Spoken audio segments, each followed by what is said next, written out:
আগামী বছরের জুনের মধ্যে জাতীয় নির্বাচন, জাতির উদ্দেশ্যে ভাষণে প্রধান উপদেষ্টা। শোডাউনের রাজনীতি জনগণ গ্রহণ করবে না, মন্তব্য ফখরুলের। এবং 1500 কোটি টাকার অবৈধ সম্পদের খোঁজ, এস আলম দম্পতির বিরুদ্ধে দুদকের মামলা।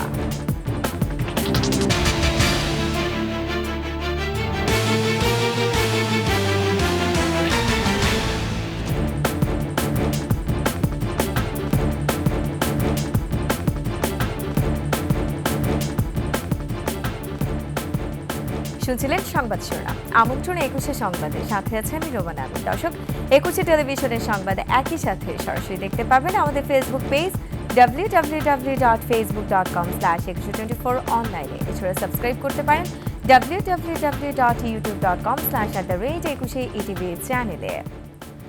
এবছরের ডিসেম্বর থেকে আগামী বছরের জুনের মধ্যে নির্বাচন হবে। এর জন্য নির্বাচন কমিশন সব ধরনের প্রস্তুতি নিতে শুরু করেছে বলে জানিয়েছেন প্রধান উপদেষ্টা ডক্টর মোহাম্মদ ইউনূস। জাতির উদ্দেশ্যে দেয়া ভাষণে তিনি বলেন, নির্বাচন যত ঘনিয়ে আসবে, গুজব অপপ্রচারকে অস্ত্র হিসেবে ব্যবহার করবে পরাজিত শক্তি। জুলাই গণহত্যায় জড়িত কাউকেই ছাড় দেওয়া হবে না বলেও জানান প্রধান উপদেষ্টা। মানিক শিকদার রিপোর্টে বিস্তারিত। মহান স্বাধীনতা দিবস ও পবিত্র ঈদ উল ফিতর উপলক্ষে জাতির উদ্দেশ্যে ভাষণ দেন প্রধান উপদেষ্টা। শুরুতে 25 মার্চ কাল রাত স্মরণ করে 71-এর মহান মুক্তিযুদ্ধে সকল শহীদদের প্রতি শ্রদ্ধা জানান। সেই সাথে জুলাই বিপ্লবে শহীদদের প্রতিও শ্রদ্ধা জানান। সবাইকে স্বাধীনতা দিবসের অভিনন্দন জানাচ্ছি। 15 বছরে $234 বিলিয়ন পাচার হয়েছে উল্লেখ করে শেখ হাসিনার শাসন আমলের দুর্নীতি চিত্র তুলে ধরেন। অর্থনীতি পুনরুদ্ধারে সরকারের নানা উদ্যোগের কথাও জানান প্রধান উপদেষ্টা। তারা পালিয়ে যাবার সময় এক লণ্ডভণ্ড অর্থনীতি রেখে গেছে। এই পরিস্থিতিতে দায়িত্ব নেবার পর অর্থনীতি পুনরুদ্ধারের জন্য অন্তর্বর্তী সরকার নানা উদ্যোগ নিয়েছে। ব্যাংকিং খাতে শৃঙ্খলা ফিরেছে।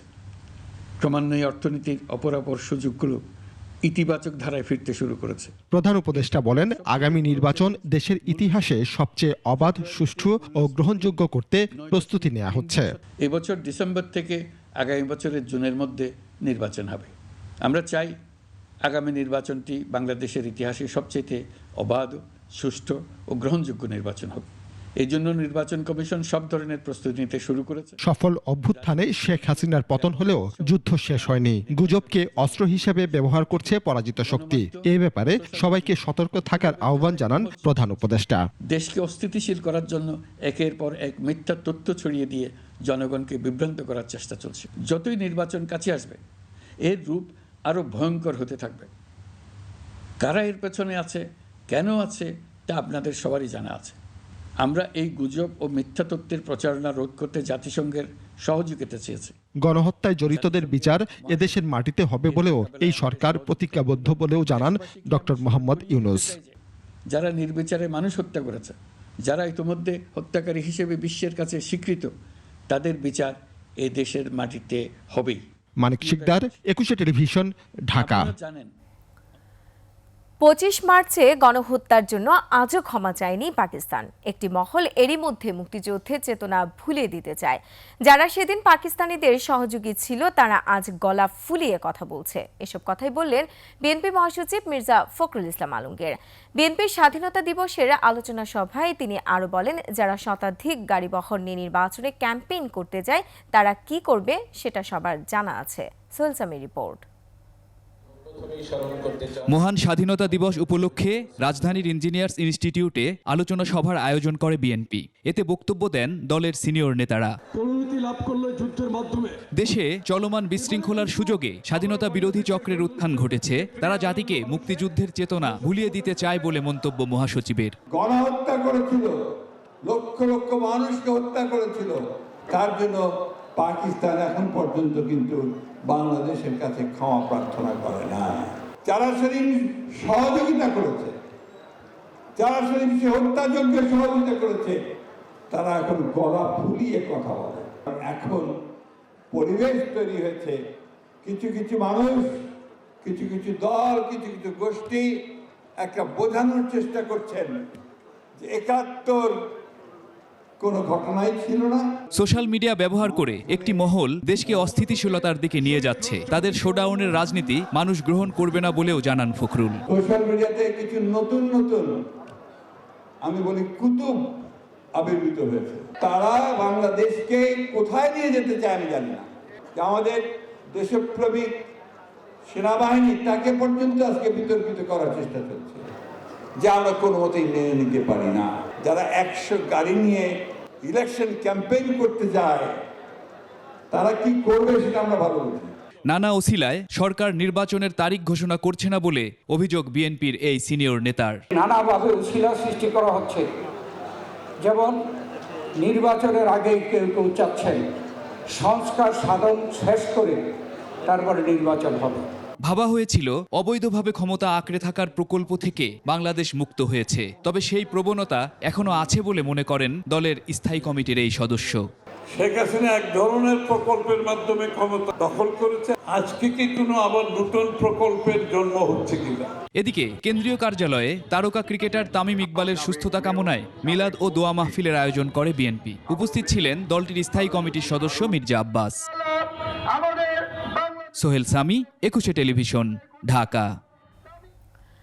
বিতর্কিত ব্যবসায়ী গ্রুপ এস আলমের বিরুদ্ধে এবার অবৈধ সম্পদ অর্জনের পৃথক 2টি মামলা করেছে দুদক। অলিগার্ক সাইফুল আলম ও তার স্ত্রীর বিরুদ্ধে 1550 কোটি টাকার অবৈধ সম্পদ অর্জনের অভিযোগ আনা হয়েছে। এতে স্থাবর সম্পদের খোঁজ পাওয়া গেছে সিঙ্গাপুর, সাইপ্রাস, ব্রিটিশ ভার্জিনিয়া আইল্যান্ডেও। বিস্তারিত জানাচ্ছেন দীপু শিকদার। আওয়ামী ফ্যাসিবাদের আমল জুড়েই ক্ষমতার প্রভাব খাটিয়ে একের পর এক ব্যাংক দখলে নেয় এস আলম। পরে ঋণের নামে হাজার হাজার কোটি টাকা ব্যাংক থেকে লুটপাট করে দেশের আর্থিক খাতকে ভঙ্গুর দশায় পরিণত করেন।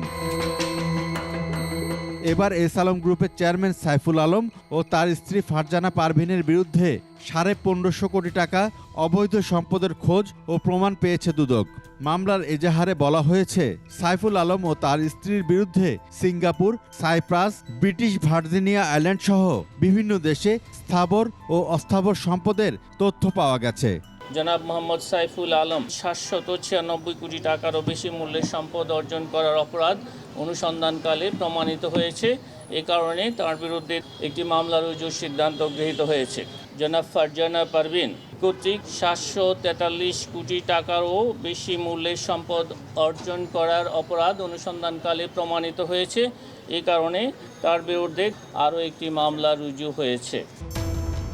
এদিন প্রায় 3 কোটি টাকার অবৈধ সম্পদ ও 22 কোটি টাকার সন্দেহজনক লেনদেনের অভিযোগে সাবেক ডিআইজি আব্দুল বাতেন দম্পতির বিরুদ্ধে মামলা করেছে সংস্থাটি। 2 কোটি 29 লক্ষ টাকারও বেশি মূল্যের সম্পদ অর্জন ও দখলে রাখা এবং 7টি ব্যাংক হিসাবে 13 কোটি 22 লক্ষ টাকারও বেশি মূল্যের অস্বাভাবিক লেনদেনের কারণে তার বিরুদ্ধে দুর্নীতি দমন কমিশন আইন 2004, মানি লন্ডারিং প্রতিরোধ আইন 2012 এবং দুর্নীতি প্রতিরোধ আইন 1947-এর সংশ্লিষ্ট ধারায় মামলা রুজুর সিদ্ধান্ত গৃহীত হয়েছে। আবু সাইদ হত্যার সময় রংপুরের ডিআইজির দায়িত্ব পালনকারী আব্দুল বাতেনের স্থাবর অস্থাবর সম্পদ ইতিমধ্যে জব্দ করেছে দুদক। দীপু শিকদার, একুশে টেলিভিশন, ঢাকা। লুটপাটের ক্ষুদ্র একটি অংশই দেশে রেখেছেন বিতর্কিত ব্যবসায়ী এস আলম। প্রায় 1 ডজন ব্যাংক ও প্রতিষ্ঠান দখল করে এই ব্যাংক মাফিয়া লুট করেছেন অন্তত 2 লাখ কোটি টাকা, যা পাচার হয়েছে Singapore, British virgin island, Dubai সহ নানা দেশে। এখন পর্যন্ত সরকারি বিভিন্ন সংস্থার মাধ্যমে তার যে পরিমাণ সম্পদ জব্দ হয়েছে তা একেবারেই নস্যি। সঞ্জয় অধিকারী রিপোর্টে বিস্তারিত। ব্যাংক লুটেরা সাইফুল আলম মাসুদ ওরফে এস আলমের সামান্য সম্পদই দেশে রেখেছেন। ঋণের নামে ব্যাংক খাত থেকে অন্তত $10 বিলিয়ন লুটপাট করেছেন তিনি। বাণিজ্যের আড়ালে 9-6 করেছেন বিপুল অর্থ। পাচারের অর্থে সিঙ্গাপুরে ব্যবসায়িক সাম্রাজ্য গড়ে তুলেছেন এই ব্যাংক খেকো। সিঙ্গাপুরের জালান মেরিলি মাউতে এই প্রাসাদ বাড়ি। 2019 সালে 12,260 বর্গফুট জমিতে এটি নির্মাণ করেন এস আলম, যার বাজার মূল্য $30 মিলিয়ন সিঙ্গাপুরি ডলার। প্রাপ্ত তথ্য অনুযায়ী সিঙ্গাপুরের 3টি হোটেল ও রিটেল স্পেসে প্রায় 700 মিলিয়ন সিঙ্গাপুরি ডলার বিনিয়োগ করেছেন এস আলম ও তার স্ত্রী ফারজানা পারভিন, বাংলাদেশি মুদ্রায় যা 6,510 কোটি টাকা। ব্রিটিশ ভার্জিন দ্বীপপুঞ্জে এস আলম ও তার পরিবারের অন্তত 18টি কোম্পানির খোঁজ মিলেছে। তথ্য অনুযায়ী 2011 সালে দ্বীপটিতে ক্যানালি লজিস্টিক্স নামে প্রথম একটি কোম্পানি নিবন্ধন করেন তিনি। এরপর 2016 থেকে 2022 সাল পর্যন্ত ব্রিটিশ ভার্জিন আইল্যান্ডে 11টি কোম্পানি নিবন্ধন করেন। বাংলাদেশ ব্যাংকের তথ্য বলছে, এস আলম ইসলামী ব্যাংক থেকে ঋণের নামে 73,000 কোটি টাকার বেশি বের করে নিয়েছেন। এর বিপরীতে জামানত দেওয়া সম্পদের মূল্য মাত্র 4,359 কোটি টাকা। এছাড়া ফার্স্ট সিকিউরিটি ইসলামী ব্যাংকের 50%, ইউনিয়ন ও গ্লোবাল ইসলামী ব্যাংকের অন্তত 80% ঋণ একাই নিয়েছেন এস আলম। সোশ্যাল ইসলামী ব্যাংক, জনতা ব্যাংক থেকেও ঋণের নামে হাজার হাজার কোটি টাকা নিয়ে পাচার করেছেন তিনি। এস আলমের থাবা থেকে রেহাই পায়নি একুশে টেলিভিশনও। ক্ষমতাচ্যুত হাসিনা সরকারের প্রত্যক্ষ সহযোগিতায় একুশে টেলিভিশনকে প্রায় 1 দশক দখলে রেখে লুটপাট করেছেন তিনি।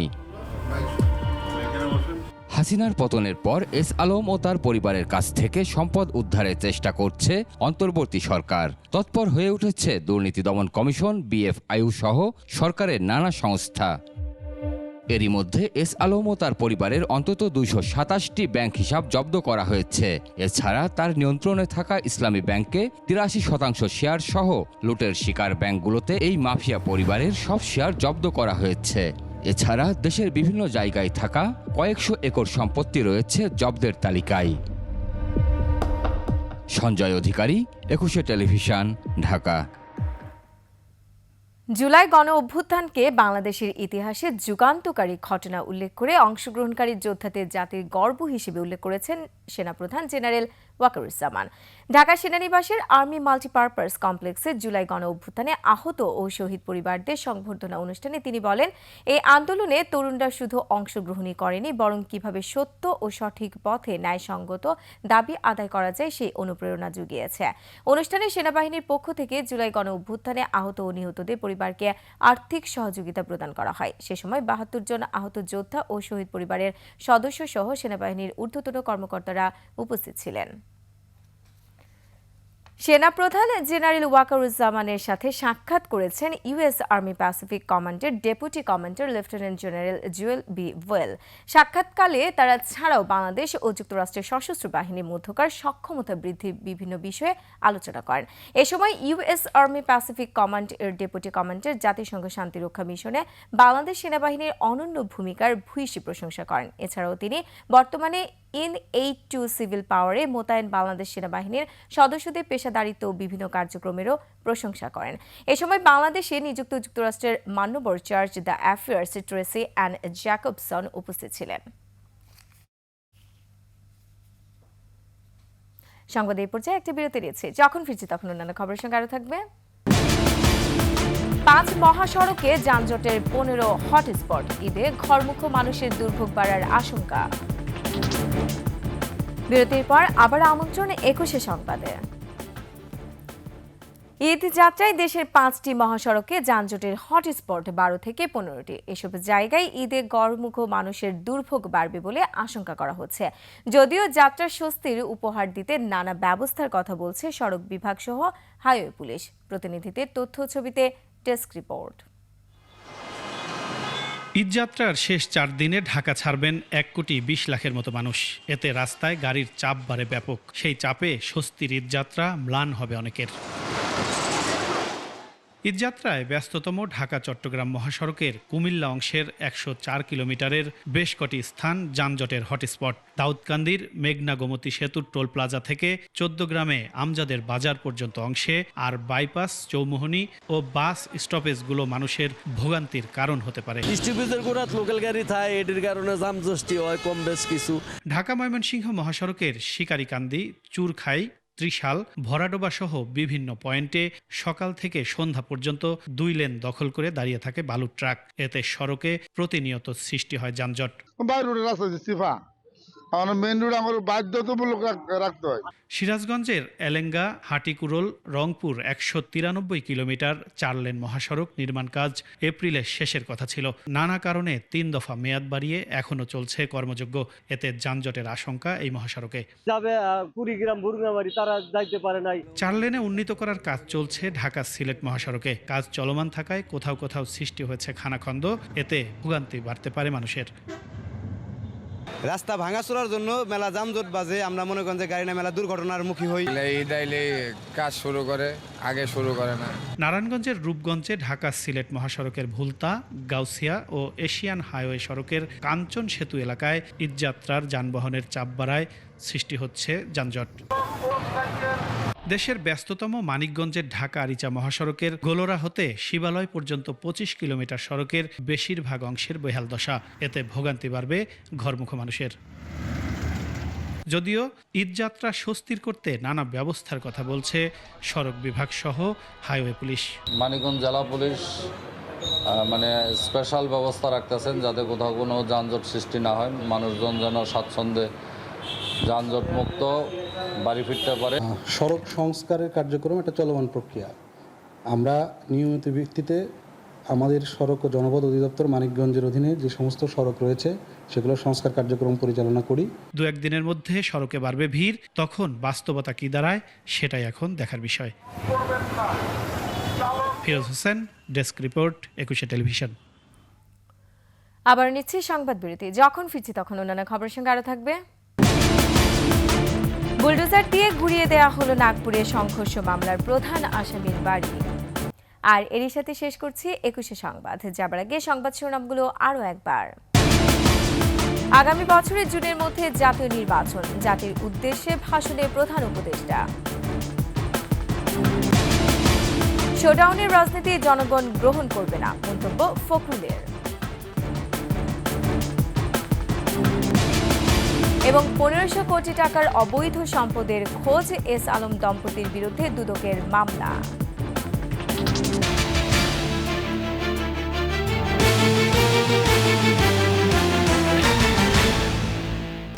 দর্শক, সর্বশেষ সংবাদ জানতে ডায়াল করুন 202 নম্বর আর ভিজিট করুন 21tv.com এই ওয়েবসাইটে। ফেসবুকে ভিজিট করতে পারেন www.facebook.com/2124 অনলাইনে। এছাড়া সাবস্ক্রাইব করতে পারেন www.youtube.com/@21 চ্যানেলে।